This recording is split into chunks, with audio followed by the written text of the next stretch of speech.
Marshall here. Welcome back to the Realignment. Hey, YouTube, welcome back to the show. Happy Monday. We are continuing our daily episodes on the Ukraine conflict. Today's episode is with Elbridge Colby. He came on the show back in September to talk about his book, The Strategy of Denial, American Defense in an Age of Great Power Conflict. His book is all focused on how the U.S. could structure its defense policy to meet the needs of Asia, specifically given our relationship with Taiwan. So today's episode is all about how what's happening in Ukraine affects the Taiwan question, how the Taiwan question affects what's happening in Ukraine. Everything is very tied up together. Lots of great stuff. Hope you enjoy this episode, and be sure to write in if you have any other topics we should cover.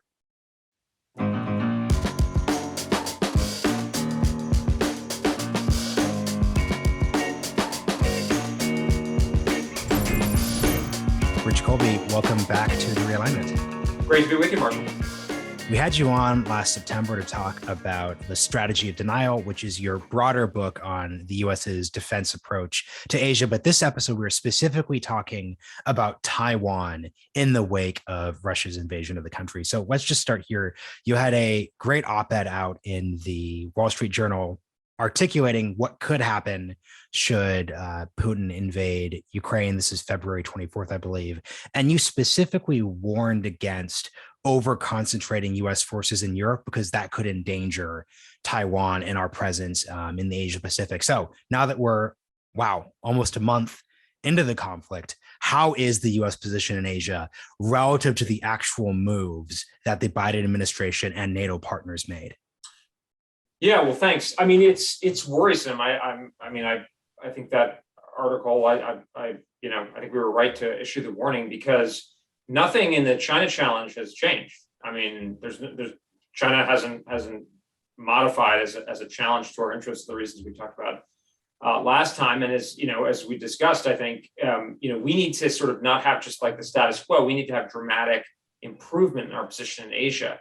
And so what I'm trying to guard against is a kind of lessening or sort of slackening of an increase in prioritization, because if we don't do that, we're on the way to defeat in Asia. And the thing is, I mean, there have been troop deployments that themselves are not the end of the world, but are worrisome in the kind of tail they involve. But there have also been discussions of potentially more significant and lasting deployments, and also within the allocation of resources within the defense establishment. So that's more what I'm worried about. And the paradox, Marshall, and I've been cautious about making this point too strongly, but I think it's becoming increasingly firm that this is the underperformance of the Russian military in Ukraine, thankfully, but it's showing not only maybe they have more problems than we had thought, perhaps we overestimated the Russian military, or they, poorly executed this operation, but also it's going to take them some time to recover as a military force. So if anything, I mean, I would say we should do it under any circumstances, but it seems to me that this is less of a threat to NATO now. European NATO, by the way, is building up its military capabilities, through, because of the response to the invasion. So that should make it even more advisable because it's more prudent to shift to Asia. But that's not where the vibe, the politics is, which is an interesting and sort of depressing or dispiriting dichotomy, because the weight of policy is actually to double down in Europe, where if anything, if you look at kind of empirically, this should actually allow us to shift more to Asia. So let's just go through the specifics of what you just said. So help us understand what you mean by troop deployment numbers. So for example, as you pointed out, sending 5,000 troops to Eastern European members of NATO, that is not going to shift the balance in Asia relative you're talking about. What would the numbers be? Not saying you necessarily support that 5,000 policy, but what numbers, given your concerns, would appreciably impact our ability to defend our interests in Asia? So it's not so much the numbers per se, as it is that, what we have basically is a scarcity in the sort of war-winning capabilities that would be necessary to defeat either Russia or China in even broadly concurrent timeframes, right? So think of the problem as basically being like, if we get in a war with Russia and we're going to win it, we're going to use up or tie down forces for a significant period of time, potentially years, given the time frame it can be required to build even munitions, that won't be available for a China fight. So if China was thinking before, well, I'm going to have to deal with X many American munitions or Y bombers or Z submarines, now it knows it has to do with deal with fewer, and that makes its task easier, and thus makes war more likely. I mean, I would say the sort of bottom line way to think about it is we have a sort of a long range and kind of penetrating Air Force that's too small. We have too small of a submarine fleet.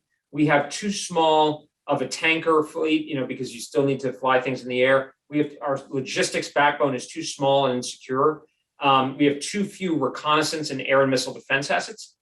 And we have too many ground forces. We have too many vulnerable surface ships. We have too many expensive short-range aircraft. And that's a lot of what goes into the defense budget. So what I'm more worried about is like the troops themselves, the 82nd Airborne or the 101st Airborne, they're famous units, but they don't fight by themselves, right? It's not like you just send ground forces in. The American military, my favorite example, the American ground forces have apparently not been under direct air attack since the Korean War. And that's not because of the ground forces, it's because of the Air Force and naval aviation. So that's where the scarcity is, though, right? So what I'm worried about is that we essentially are thinking that we're going to fight a war in Europe, and we're going to bear the brunt of it in a way that will make us very, very vulnerable in the Pacific, which is the more important theater. So my point is, look, we should still be committed to NATO, but we need to move quickly to a posture where we are more of the supporting element and where we are the kind of the sort of integrator and the global sort of asset space, long-range aviation, really high nuclear weapons, and the Europeans assume most of the conventional burden. And I think this model is much more plausible now. I mean, the Poles are going to be spending 3%, the Germans are spending 2%. Germany and Poland are together a much bigger economy than Russia is. So this is a feasible. And by the way, the Russians are losing a ton of tanks. So if anything, it becomes more plausible.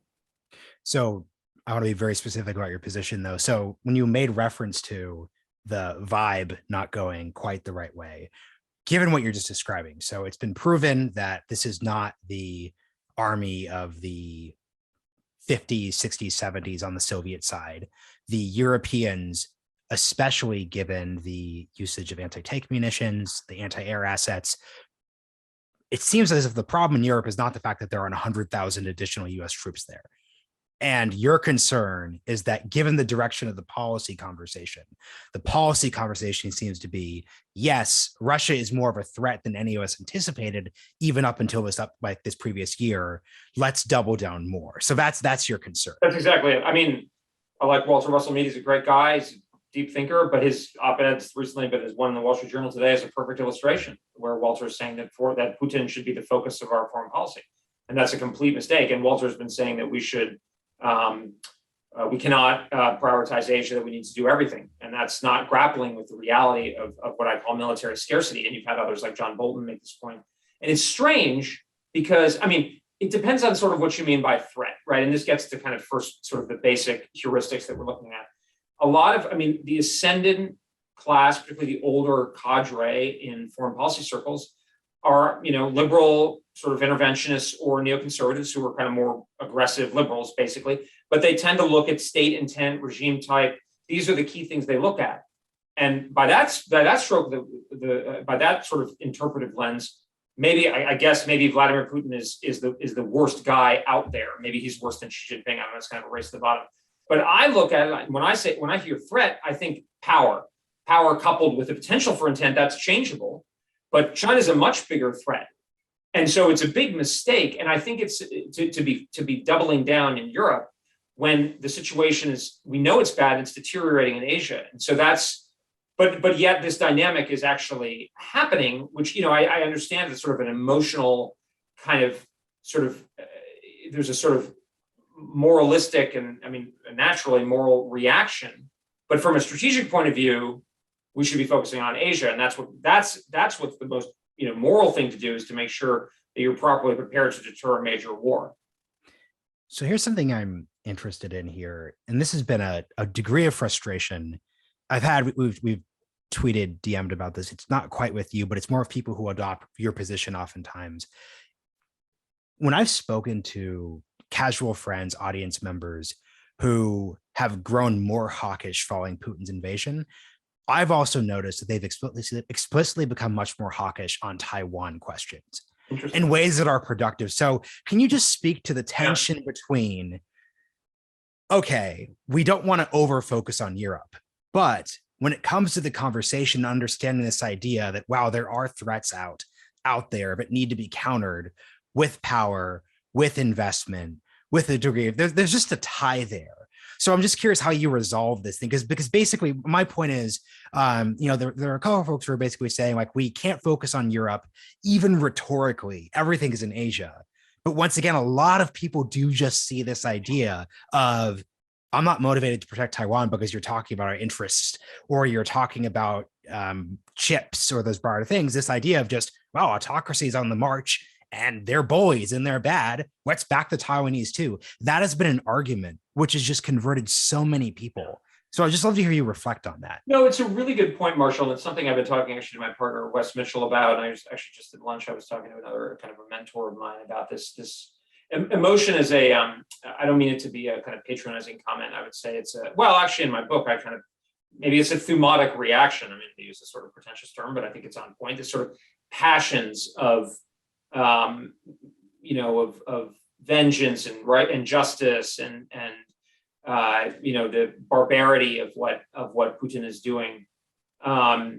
So these are very, very real factors in political life and certainly international political life. The way I think about it, and somebody referred to my book as clinical, and I took that as a compliment. But like my role is, in my view, is to rationally and clinically assess what makes the most sense for us, because passion is a motivating force, but it's not the best guide for what we should do. And I'll take an example. Like there's a lot of passion motivating the no-fly zone issue. And I think the no-fly zone is a terrible idea and profoundly irresponsible for people to talk about. In fact, some people, retired, very senior military officers who know what it would entail, have been carried away by their passions to advocate for things that they know are significantly likely to raise the risk of a war, potentially a general war with Russia. So, I'm not saying that passions don't matter or aren't good, but passions need to be regulated by what ultimately makes sense. And I'm kind of more and more making this point now, which is like moral posturing is immoral if it leads to bad results. And that's a lot of people are out there peacocking and posturing and beating their chests and getting in high dudgeon. And they're not internally sort of internalizing the plausible consequences, the anticipatable consequences of what they're calling for. And I think that's an immoral act because we are dealing with the potential for nuclear war. So I think the moral foreign policy is one that takes account of those reasonably anticipated consequences and adapts to those in a way that minimizes the loss of life, certainly for our own people, but also for others in a way that serves our interests. And I don't mean that in a kind of totally mercenary way, but just in a broad sense. No, this is where the clinical compliment comes in, because actually I really just like the way you put it. I'm thinking out loud here, but passion has been good, because when I have these conversations, I had a friend who's going to be a state representative in Oregon who had never thought about foreign policy. And he was very much making the passion point. He was saying, look, up until this week, I was not thinking of the United States as a country that could be a force for good in the world. And this has forced me to reassess my opinion on defense spending. That is an example of passion serving as a motivator. But right, to your point, that passion should not lead you just to say, okay, then no fly zone. Okay, then 10,000 boots on the ground. The next step is to be passionate, but then say, okay, how should that guide our actual policy given these concerns? So that's incredibly useful. So let's talk about this part. Because I want to make this clear for listeners. You are speaking about a world full of constraints on the spending side. And when we deal with these issues, especially when we haven't thought of defense in this way, from a great competition perspective, it's easy for a listener to think, okay, Bridge, look, the Army is in Europe, the Navy is in the Asia Pacific, the Marine Corps is in the Asia Pacific, the Air Force is basically split between the two, but certain forces would be more oriented towards the European/Asian spaces. And then also broadly, once again, it's not as if we're even planning an amphibious invasion of China in the first place. So can you just articulate why you can't split and specify? Once again, the Marines didn't participate in the European theater in World War II. So help people just understand like why things actually are as limited as they are under your framework. Well, World War II is actually a good example when we were spending, I don't know, what was it, maybe a third of half of GDP, and we still had a Europe first strategy because we had scarcity in key systems. We didn't always follow it perfectly, but it was the strategy. And it gets back to that we don't have a military, and practically speaking, we're almost certainly not going to be able to get to a military that's perfectly optimized for what we would actually want. So like we have a very large army, and it's not to pick on the army, and the army has important roles, but like we have a very large army that's most of which is located in the continental United States, which like, what is that for? I mean, defending against Mexico, right? How is that army going to get to Europe, right? And who's going to defend it? The Navy's going to take it to Europe. It's going to be protected by air. And then when it gets to Europe, it's going to fight with air and maybe naval, but certainly space, other kinds of capabilities. And when you think about how, and we don't know how, thank God, thus far, we don't know how a major war in the contemporary context would go. But the things that are really going to matter, particularly in the decisive early phases, are precision munitions, penetrating aircraft that can deliver systems or munitions that can get through air defenses, naval vessels that can carry munitions and attack the enemy in a way that's survivable, submarines usually. So like our aircraft carriers are not that relevant. I've got this guy's like kind of always in my mentions in Twitter or whatever replies. He's like, oh, aircraft carriers vulnerable to the DF-21. It's like, well, yeah, no, I know this is a well-known problem, but we have there are ways we can get around it, but we don't have the forces for what we would need. And that's a lot of what I'm trying to push is we should reshape our forces to be more like that, but that's not where we are. So the paradox, Marshall, is that I've been arguing for years that we should move our forces more towards that. We should move our armed forces more in that direction. And often I've been arguing to the same people who wanted to keep like extra army capacity. And now they're saying, oh, well, no, we don't have to make any choices because we can have it, and like, you can't just leave. We're never going to leave the 82nd and 101st. The Russians, by the way, have been weakened. But like, if we were facing a prepared Russian military without tanks, without air cover, without air defense, they would get rolled over. Right. I mean, even so, we're seeing against the Ukrainians. I don't think it's reasonable to assume that in a war against NATO, the Russians would behave the same way. We never know, but we shouldn't plan on it. So the reality is that in theory, we could have a military like that, but it's not what we get. And even if we decide to get there, it's going to take a lot of time and money. And our defense industrial base is not where we need to go. And then fundamentally, China is an economy that's as large as we are, and its defense burden is almost certainly lower than it is for us. They get more value. So, and they continue to skyrocket. So we're just not, and my argument is not that we should abandon Europe. My argument is that we should take a more supporting role, kind of convening role, high value add role, and let the Europeans, which was the original model of NATO, let the Europeans bear the main burden of the conventional defense, which is totally fair. And now I think it's much more practical at this point. I think what's interesting, and this is the tension, especially from people who I think would have expected to see themselves as critics of Biden. It seems as if the policy that we're pursuing as it stands right now on March 18th is basically that policy, providing intelligence support. We're not deploying troops. We're sending munitions in ways that we very rapidly can send munitions in terms of Congress actually passing funds. So let's focus then on the Asia side of things a little more. Once again, no one knows what the Chinese are thinking on a couple of different levels this deep into the conflict. But just from your perception, how do we think, not even just citing yourself or just anyone, how do we think the Chinese are interpreting the results of the conflict, and how is or is that not affecting what we could see happening in Taiwan? So I think it's a mixed and dynamic picture. I think there's probably too much thinking that the Chinese are going to take this as a reason for inaction.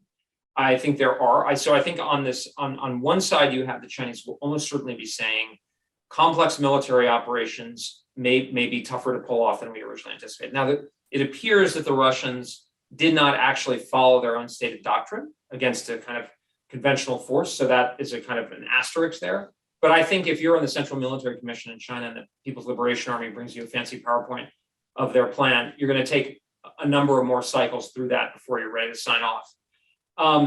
I also think the Chinese must have been surprised by the international. Clearly, I'm sure they've been surprised by the difficulty the Russians have faced in Ukraine itself, but then I also think they've probably been surprised by the cohesion and strength of the international, particularly European, reaction to the invasion. So those are reasons for sort of caution and conservatism on the part of Beijing. On the other hand, there are a couple of things. One is that the situation that China faces is different from a military perspective than the situation in Ukraine. So Ukraine is about a quarter the size of Russia, in terms of population. It's the second largest country in Europe. Ukraine is very easy to get into from a Russian point of view. It's a neighboring country, but it's very difficult to consolidate control. It's very large, and Russia has a relatively small army compared to the size of the task. Also, Ukraine directly borders NATO allies or NATO states, so it's easily resupplied. So Taiwan, on the other hand, Taiwan's a country of 23 million people. China's 1.4 billion people. It's a high bar to entry, 100 miles of water. But once you're there, they could probably saturate it. I think it's unlikely that an ongoing insurgency would be very viable in the Taiwan case. Also because resupplying Taiwan would be very difficult, because we would also be coming over water from hundreds of miles away. So military situation is different. Also, the sanctions picture is different. China's 10x the size of the Russian economy, much more integrated, much more sophisticated. Its share is growing. So that suggests to me that and the fact that the Europeans in particular are taking such a hit for the Russia issue doesn't mean that they're more likely to do something else. It perhaps makes them less likely because they've already taken on a big economic burden, right? So and we're probably going to enter into a global recession. So countries are going to be hurting. I would say those are the big. So if I'm thinking and then the other factor is how distracted is the United States. I think that's the biggest factor, because again, to me, at the risk of to hammer everything as a nail, I think this shows the value of denial. Putin was not deterred by sanctions. He has not been coerced into exiting Ukraine by sanctions. What's blunting his offensive is conventional denial by the Ukrainians, not by us. By the valiant efforts of the Ukrainians.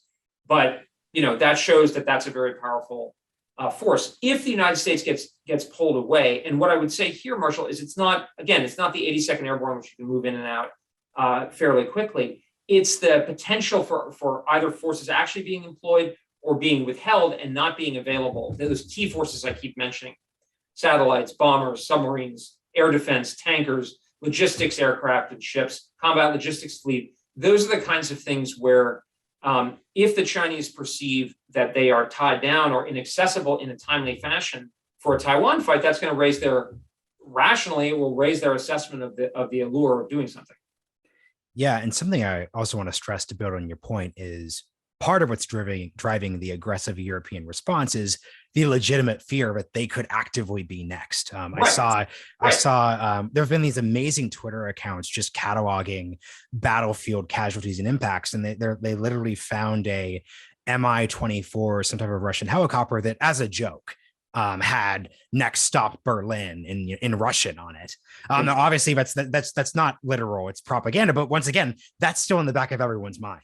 So obviously, if you're Germany, you're not, even if you're going to face an argument around sanctioning China, no one thinks that she is going to march on Berlin. Well, Chancellor Scholz, in his speech, he basically said the reason they're increasing defense spending is the fear of the threat. So, to me, again, this is a vindication or validation of the way I'm looking at the world. Contra Tony Blinken, this is not a vindication of the rules-based international order.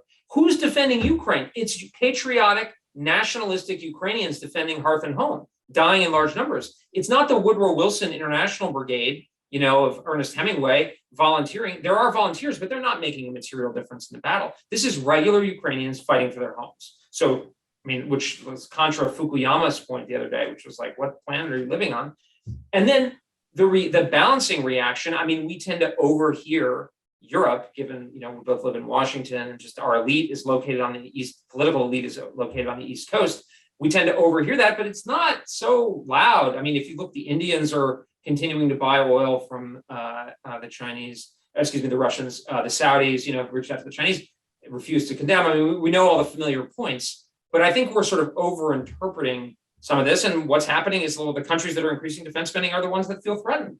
Romania, Poland, of course, Denmark, Sweden, Finland, Norway, probably. Okay, that makes sense, right? I mean, that's fine, but we should not be thinking that this is the three musketeers getting together and now we're going to ride off into the sunset and defend Taiwan together too. That's not how this is going to work. Let's speak about the allied picture now. It's funny, we've talked about Taiwan so much in these various episodes, we've never been explicit. What is our relationship to Taiwan at a defense level? Because once again, I think part of the reason why we were able to calibrate what I interpret as the proper response to Ukraine is it's very unambiguous. They are directionally a Western European country, but they're not a NATO member. They are this type of regime that then calibrates. But with Taiwan, it's so ambiguous. So what actually is our relationship with them? Well, I mean, I think in practice, while we continue to have the formal policy of strategic ambiguity, from a defense planning point of view, we are planning to defend Taiwan. And sorry, could you explain what strategic ambiguity is? Strategic ambiguity is what's called the declaratory policy. It's the public policy of the United States government that we have been ambiguous about how we would respond to a Chinese attack on Taiwan. Now, that is different than our political relationship with Taiwan. So we don't recognize Taiwan as an independent state. We don't recognize the government on Taiwan as a state at all. Our formal political position on Taiwan is that it's an unresolved issue. So the United States has something called the One China policy, which is basically there is one China, okay? But whether Taiwan is a part of that or how it's politically disposed, we don't take a position on. That's different than China's One China principle, which says that Taiwan is part of China. We sort of acknowledge their position, but that's not our position. So we're not, but that's different under things like the Taiwan Relations Act, which was passed when we split relations from Taipei to Beijing in the late 1970s. We say that we are opposed to the use of military force to resolve the issue of Taiwan. For many years, that was academic because the PRC didn't have the ability to do something about it. So that was the genius of strategic ambiguity was like there was not a real problem because the Chinese couldn't do it. So we didn't really need to worry about it. But now they can. And so I think where things have ended up, and I actually think this is a pretty good place, is that the Chinese understand that we would be very likely to come to Taiwan's defense, but we don't stick them in the eye about it. But the problem is there are a lot of hindrances to interaction with Taiwan. So we sell them weapons, but we don't have a formal military presence on the island. We don't do a lot of big scale exercises with them. So this is kind of in flux now. And I mean, a lot of it's a question of trade-off of how much we want to provoke the Chinese and how much is it worth at any given time. But I think that's sort of where things stand right now.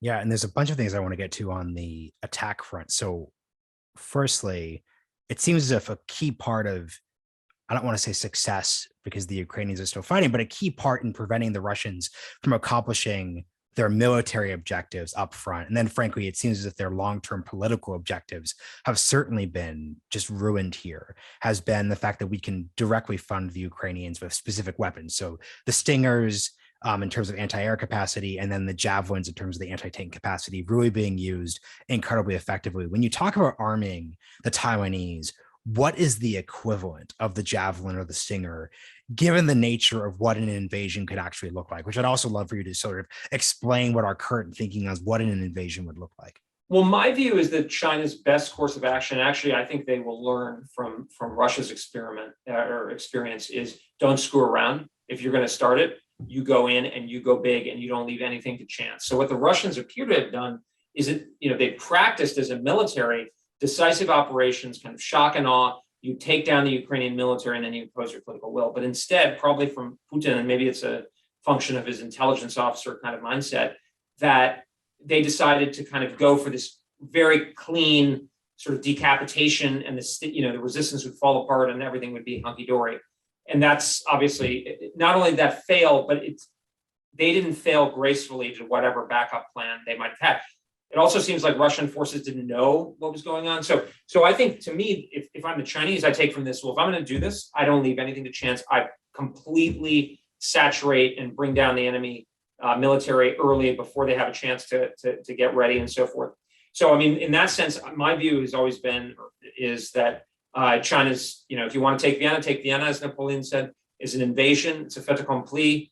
You basically mount a large-scale invasion before the United States, in particular, can mobilize sufficiently. You get across the strait, you bring sufficient force, you sustain it, and then you kind of seize and hold Taiwan, and then you present the United States with a very difficult problem.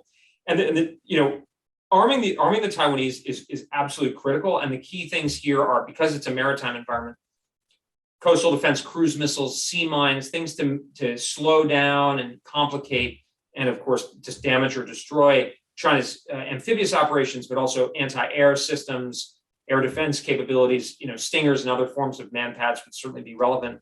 But the difference here is that I don't think there's really much plausibility that the Taiwanese would be able to fight on their own. In fact, I think that would be hopeless. I think the Chinese would overwhelm them. So it is going to be about our engagement, but we're going to have to work together with the Taiwanese in a sort of positive sum way. So they can't win on their own, but of course, if they fight hard, it's going to make it easier for us. We're going to be more successful. So that's, I think, the goal.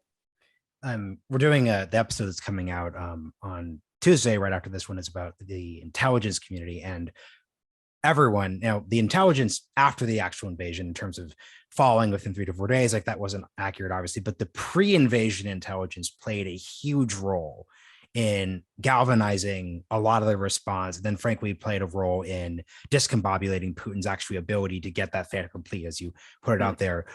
To what degree would it be possible for us to have genuine intelligence about a Taiwanese invasion? Would you be able to see with independent looks like, oh, they're amassing troop ships, or hey, like they've moved their aircraft carrier to this part of the strait? They wouldn't do that unless, to what degree will the picture be quiet versus not? I think the thing about an amphibious operation like this is it's going to be very difficult to conceal. So they would probably try to do something in plain sight that we wouldn't have sufficient confidence was actually an invasion to get ready enough.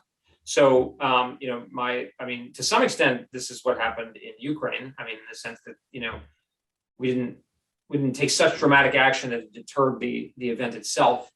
But the other example would be 1973. The Arabs actually kind of dulled the Israelis and our sort of sensibilities for an invasion by repeatedly doing exercises and stuff, that sort of thing, that led us to a kind of cry wolf problem. And I think that's probably a lot of what they're doing in their sort of air provocations over the Taiwan Strait. They're trying to dull our senses so that we're not sure what it actually is, because they do exercises a lot with amphibious operations. So are we sure each time that it's so different? Or if it's a little bit bigger, are we sure it's not just a bigger exercise? That's, I think, so I would be surprised if we have unambiguous, significant lead time warning. And the other thing is it could take some time for us to get in a position where we're really ready. So as long as their timeline is shorter than ours, it's okay. They don't have to have perfect surprise like Pearl Harbor kind of situation. They just have to have enough surprise that they're ahead of our timeline. And the key thing here, and this is what's so tricky about the Taiwan situation in terms of strategic ambiguity, what lessons of deterrence have we taken from Ukraine? Because the problem is, I could just up front as a non-expert say, okay, so the answer, part of the problem with Russia and Putin was the Russians had no idea that A, the West would be as galvanized as they were, that B, you would really see a all-encompassing public sector, private sector, NGO.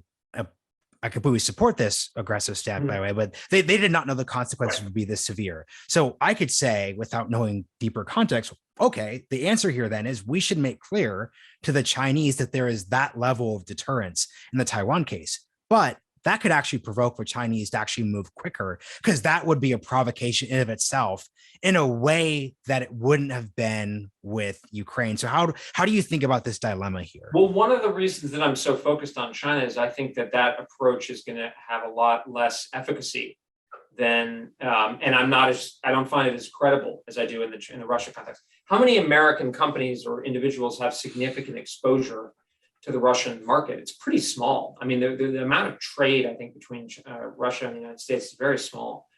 The amount of economic exposure we have to China is enormous. I mean, think about, like, Wall Street doesn't care if we're out of Russia, but Wall Street would care a lot if we're out of China. And, we are, I mean, you know this better than I, but I mean, my sense is we're probably on the precipice of a global recession. So it's going to put greater pressure on on, our willingness to do these kinds of things. And so, to me, the idea that this kind of economic outrage and sort of other things would be sufficient to deter, let alone defeat the Chinese, I don't buy it, because I don't think it would be there as much. And the Chinese are so much stronger, so they would be able to endure it. So I think, again, it comes back to military denial. I don't want us to get sort of false hope about, the fact that we would stop buying, stop using TikTok or something will change China's calculus about a Taiwan scenario. I think we've really got to focus on the military piece to get it right. Because the key issue to me, and this is, once again, I'm someone who personally believes it's important that we mix the Russian and Chinese threats from a pure soft power and, like we said, passion motivator perspective. But this is where this diverges as an analytical framework. The point of Russia is that Russia actually is just a weak economy. It's a military that is far weaker than we could even predict. Even before this invasion, the situation was just not at all similar. And the Chinese, it's just in such a different category. Right. Okay, but wait, let's push back order of magnitude. I mean, let's put back though on and I think your assumptions though. No one assumed that the Russian military was so incompetent that their rubber tires were rotting. A listener wrote in, he was like, look, I'm a farmer in Missouri. And he's not a farmer now. He grew up on a farm in Missouri. I know that every summer you take out the tractor so it doesn't rot. So is it possible that we are in any way, how could we be overestimating the competence? Because also, you know this too. Anytime you talk about, it sounds woke to say this, but the conversation around China gets super Orientalist very, very, very quickly. Lots of, they plan in centuries, we do in minutes. God, like every other, like NPR, yours is like kind of racist. It's one thing I'm like really woke on. The Gong. Somebody calls it the Gong Show. That whole centuries thing is like, there's the famous story where Kissinger was talking to Zhou Enlai, and Kissinger asked him about the French Revolution and whether it was successful or not. And he said, Zhou Enlai said, well, it's too soon to tell. And Kissinger for years would tell it as a story of Zhou Enlai, how they think it in centuries. And actually turns out that what Zhou Enlai was talking about were the huge riots in the streets in 1968, just a couple of years before, right? So it was just like Kissinger was like adopting this whole frame of, it's like, candle, Joss and that kind of thing. But yeah, no, I totally, so I guess your question though is what might we be overestimating of the Chinese? I think we might be certainly overestimating their technical capability of their systems, that maybe they won't work as well as people think, that maybe they're, for complex joint operations, they might be less capable than they look on paper for sure, that their economy might be less resilient and more dependent on the international system, on the dollar and so forth, on U.S. treasuries than maybe somebody like me appreciates. That all said, I think there's a 180-degree different tendency, which maybe in some sense is kind of an orient, because patronizing is probably what I would say, but it's sort of the tendency to say, well, there's often an implicit assumption. To me, it's like, okay, the Chinese economy is 10 times the size of the Russian economy. They spend a lot more on their military. They're breaking out and they're number one in lots of technology capabilities. So why exactly do we think they're less of a threat than Russia?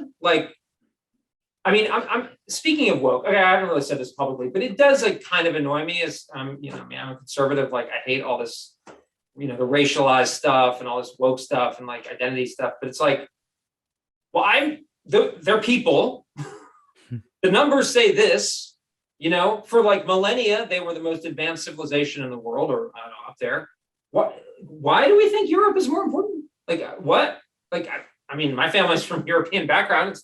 It's not about my personal predilections, but I don't know. I'm just saying these are the facts. Anybody who's been to China, or let alone the other Asian tigers, it's very impressive. So I kind of think to myself, well, and people say, well, the Chinese haven't trained for complex joint operations. Okay, but could they figure it out? What you actually just got to my next question, which is, well, look, the last time the Chinese fought a war is an unsuccessful invasion of Vietnam in 1979. Respond to that, right? Because this is just what people say, right? What's the sure?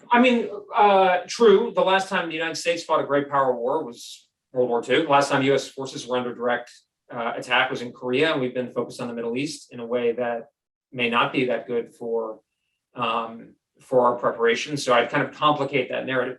Look, I think we certainly have the advantage in terms of the quality and training of our forces, partially because we, stuff that we've worked on in the Pentagon, we're focused more on great power conflict, preparing for going back to the basics. So I'm sure we're more ready and better at it in general than the Chinese. But the question is, like, how much of a premium does that buy?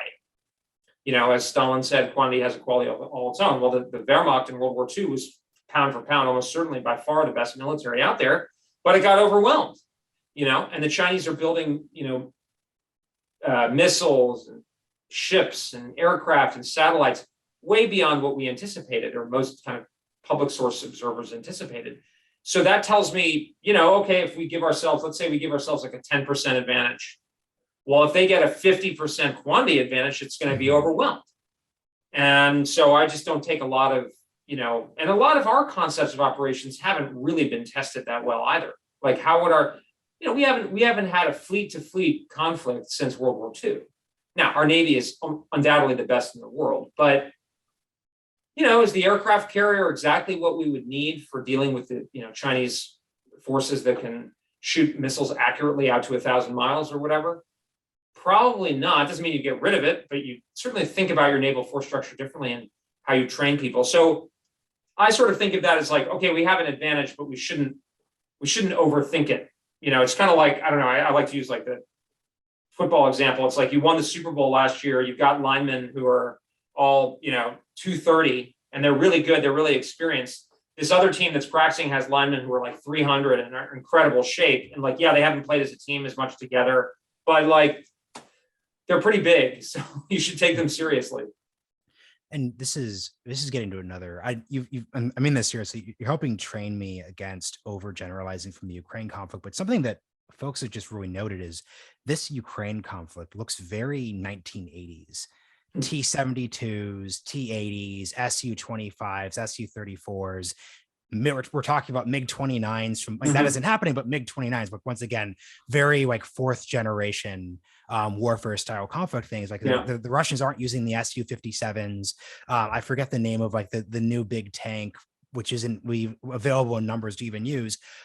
As we're looking at how 1980s and 1990s this conflict looks, how does that affect our assessment of how high tech, quote unquote, a war in Taiwan would be? Because just to put a little bit on that, like if we're thinking of fourth generation fighters, so our F-16s from the Air Force, the F-18s from the Navy and Marine Corps, these are fighters that are not stealthy. They are not expected to survive long in a fifth generation style conflict. But the Ukraine one isn't fifth generation. There's reluctance to use those style of forces. So how should we just think about this idea? It's a great point, Marshall. I mean, a really nuanced and sophisticated point. I mean, I think actually what we're seeing, and Mike Kaufman, who's very, very smart on the Russian military, has kind of pointed out that the Russians may be withholding forces because of another scenario. And I think they're actually probably facing an example of this kind of scarcity that I'm talking about in the Europe-Taiwan context, which is they can't so denude themselves of high-end equipment that they leave themselves vulnerable to NATO. Because, okay, like we're not interested in invading Russia, but the Russians are paranoid, and they have a history, and we're not going to change that. And their military planning is going to be conservative. So my sense is that they are probably withholding significant advanced capabilities, both because of like numbers, but also they might not want to expose tactics and concepts of operations and technologies that would make them more vulnerable to us. And that to me is like a big lesson, is that you're fighting kind of, I mean, they put a lot of their ground forces in, but in terms of like missiles, air, they haven't been using their air that much relative to, or I'm not sure exactly how true that is, but like that's a big lesson for me. And I mean, I think it's an interesting point about the fourth generation thing. I mean, I don't know what it says. I mean, they didn't do the big barrage early on that you would expect, certainly the Chinese to do. And that seems to have hurt them. So, I mean, the lesson that I would take from this, if I were China, is just don't mess around. Like, don't leave anything to chance, and don't have these fancy plans.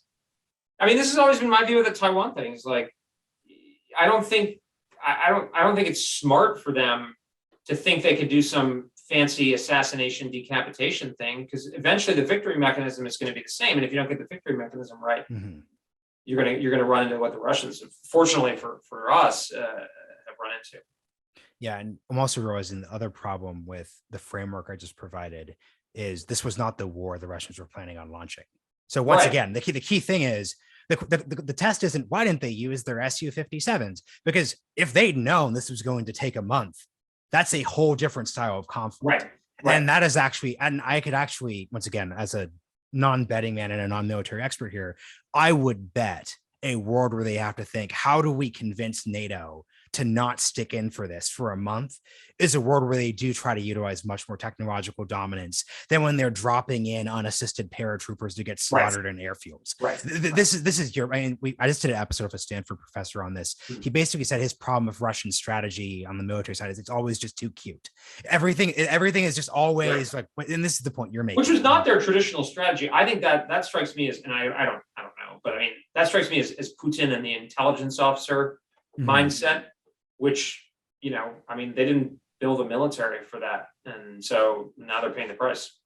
So here's the next question. Let's get to, once again, a critical feature that we seem to have over the Russians and the Chinese is the fact that we just have a bigger legitimate alliance here. So once again, India and Saudi Arabia are not playing ball, but once again, they're neutral powers. They're not, it's not as if there's a war where you're getting Indian brigades joining into either fight on the Russian or the Chinese side. So we actually have NATO, we have the ambiguity of, but also like clear aggression on the Japanese front. We have the Australians, the United Kingdom, et cetera, et cetera, et cetera. How does the allied side of this play out, or how play out? Because I'm not asking for a prediction here. What does the allied picture look like right now in the Pacific?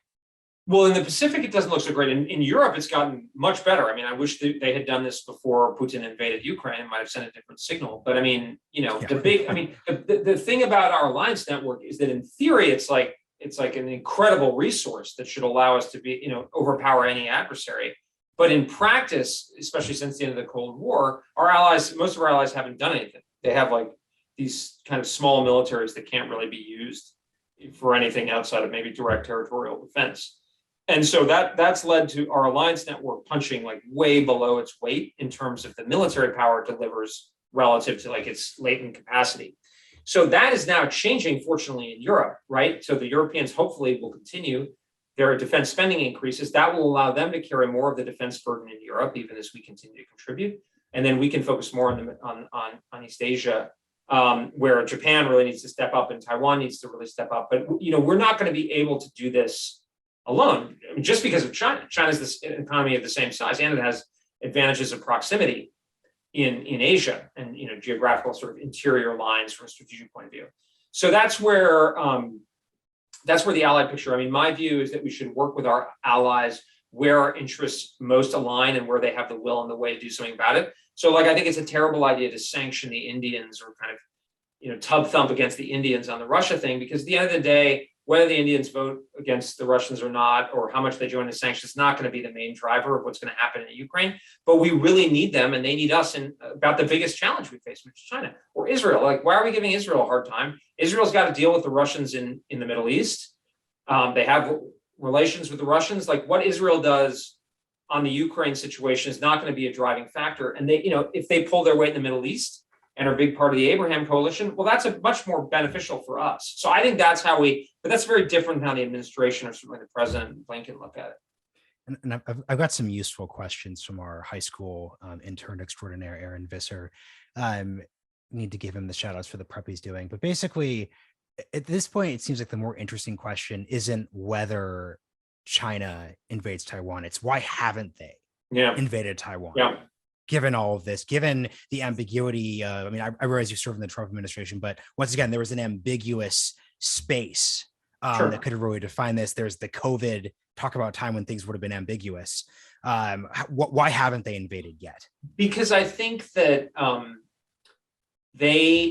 Taiwan is so elemental for them, and taking on the Americans or risking taking on the Americans directly is such a big step. They don't want to mess it up. So I think if I'm Xi Jinping, I want 80% plus probability of success, not 62%, not a roll, not heads or tails. And I don't think they're there yet. Sort of manifestly, I don't think they feel that they're at that whatever that number is. Because I think that otherwise, I think that's right. I think in the next 5 years, my question is going to be more like, why are there reasons for not doing it? Because they're going to increasingly have a plausible way. They clearly have the will, and in some sense, there are good reasons for urgency given some of the balancing dynamics that are happening against China. So I think that's actually the right way of looking at it. And at a broader level, it seems clear. Once again, we only know so much about the Russian system, but everything that's gone poorly in the Russian invasion seems very much on Putin, in the sense that kept this very secret. Yeah. This was not created at a very literal level with the long tables. Right. Literally, like, it was like beyond, it's like people were like these tweets and photos are so beyond parody. It's just beyond parody. So literally created the opposite of the environment you'd want to create to prevent this from basically happening. So you see the worst features of autocracy. And I think this is the part where obviously the Hitler comparisons are usually overblown, but I think this is actually where it's useful in the sense that in systems where you have a leader who has very specific expectations, he or she can construct scenarios where you're going to incentivize bad decision-making. How does this look on the Chinese side? Because oftentimes when people articulate why China would invade in, let's say, the next 5 or 10 years, it is, well, he's getting older. This is his legacy opportunity. He wants to unify all of what he sees as China.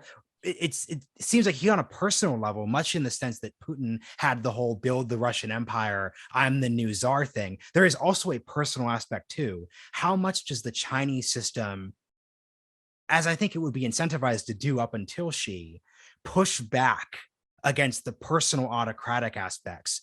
But how much is this, with him ending term limits, really him able to assert his will? Yeah, I mean, I think it's really hard to read. I think, I tend to, and again, I mean, I don't pretend to be the world's expert on this kind of stuff. I'm trying to kind of give a framework. Obviously, I follow this stuff, particularly about the Chinese, closely. I mean, it's definitely my impression that Putin has created a highly centralized and personalized system. I mean, even up to like very, mundane levels. I mean, and a very tightly controlled system. I mean, apparently, I was reading earlier today that some of the reason for the delay in Russian movements of forces has been maybe waiting for higher orders, or that may be why some of their, so many of their general officers have been killed, is because they need to go forward and actually direct themselves. So there's that strong culture. So it's kind of the opposite of the XCOM from the Cuban Missile Crisis that Kennedy had. Sort of, in a lot of ways, I think I'm not always a fan of Kennedy, but I thought he handled that particular crisis quite well. And he had a lot of different views, and people are able to have a robust debate. That's not the vibe you get from these presentations that Putin is having. In terms of Xi, I mean, it's hard to tell. I mean, I think he seems to have centralized a lot of power. One of the reasons I think there was that Hu Wei paper that was circulating, I think last weekend in particular, saying that China should completely abandon Russia and kind of re-engage with the West. I mean, where I think personal kind of role is going to be very important is like Xi Jinping. This is his central policy, is taking a more confrontational approach to the United States, a more aggressive turn in the international environment. So I think arguments that are against him in that way are going to be very difficult to anticipate. Then again, I mean, Putin, individuals can cut the other direction. Deng Xiaoping was probably more accommodationist to the West and the United States than your average Chinese communist boss of the time. So, and I mean, of course, autocracies have the benefit of being able to move more quickly and efficiently if they are operating in that way. So it's kind of a trade in that respect. But here, actually, one thing where there is the Hitler analogy might resonate quite well is Hitler had, against the predictions and advice of all the graybeards at the time, had said, we're going to remilitarize the Rhineland, we're going to push the Western powers around over Czechoslovakia, we're going to do the Anschluss, we're going to go to Poland, and then the invasion of France was this transformative success for them, more than they expected. And then Barbarossa, then he made his mistake. And gamble. Yeah, Georgia, Crimea, and then it's like, I'm the genius, and all these minions don't know I'm the super, And then it's like, oh, whoops. And then you really mess up. So two last questions here.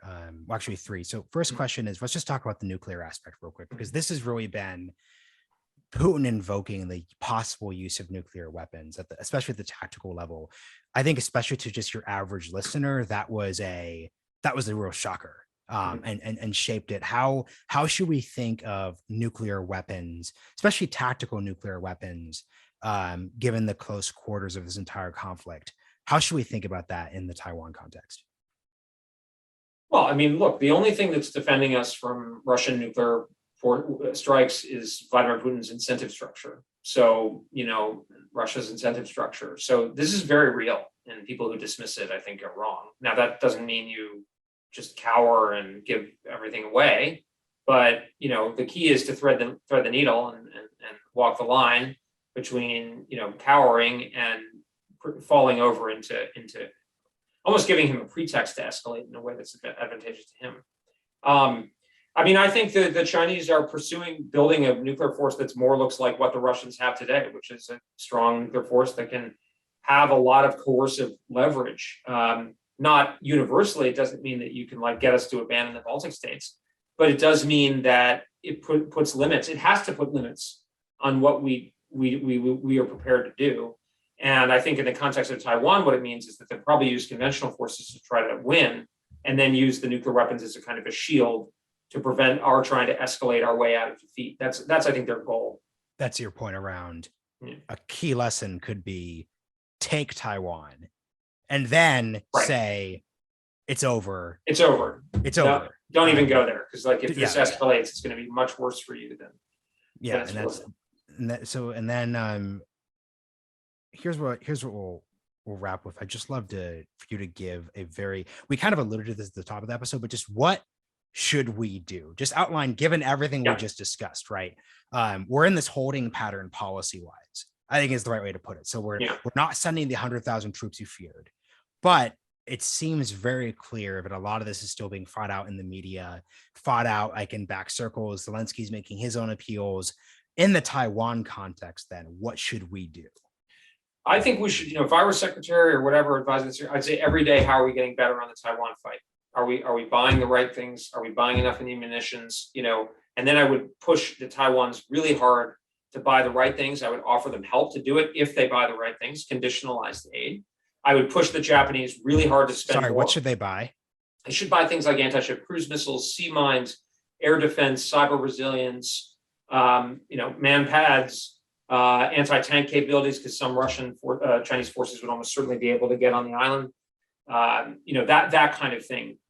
Those are the kinds of things I would be doing. And then in Europe, I would focus on building up the Europeans and supplying the Ukrainians, but taking more of and clearly messaging to them that we have to do this, because we can't do it all like we used to.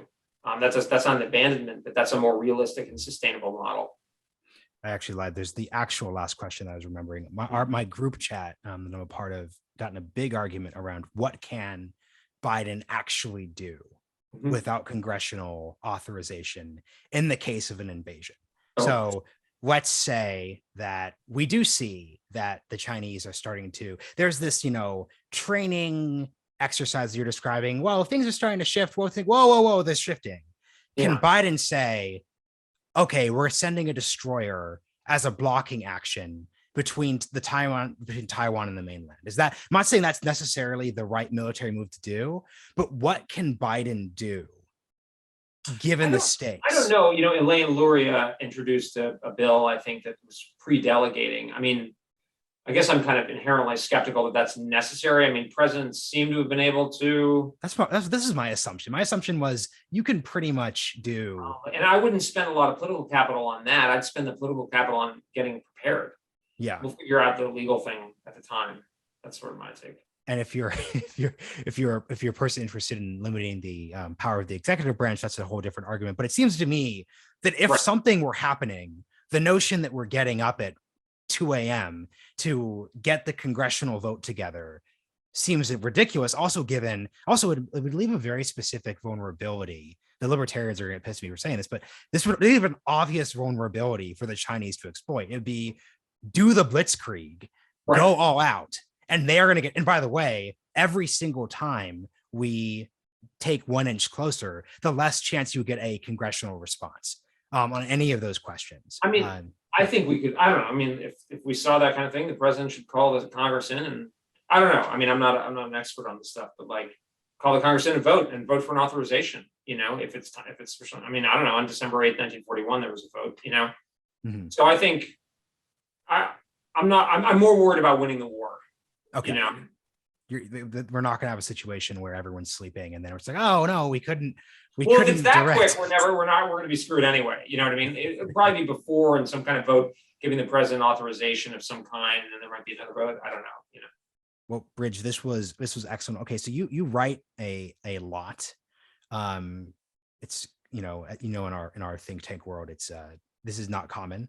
So that's a huge compliment. So shout out the book, and then shout out some of your recent writing. Some of it may have gotten a little dated. So like you had a Wall Street Journal piece in November 2021. I'm not sure that quite would hold up to, well, not even hold up, events happen. So please shout out the book and then any articles. Sure. Thanks. Thanks, Marshall. I mean, my Twitter feed's at Elbridge Colby. I'm there. And then also I've got all my stuff, media kind of stuff on the marathoninitiative.org. But my book is The Strategy of Denial, American Defense in an Age of Great Power Conflict, which, is kind of how our geopolitics, but particularly our defense strategy should adapt. And then more recently, I had a piece in Time magazine about how we should prioritize Asia, but while helping in Europe. So that's kind of, I would say, pretty timely. And then I had a piece in the journal with Oriana Mastro, I think at the beginning of February, that was basically arguing we can't afford to get distracted in Europe, which unfortunately I think is a real risk still. So great, Bridge. Thank you for coming back on the show. Great, thanks, Marshall. Good to see you. See you.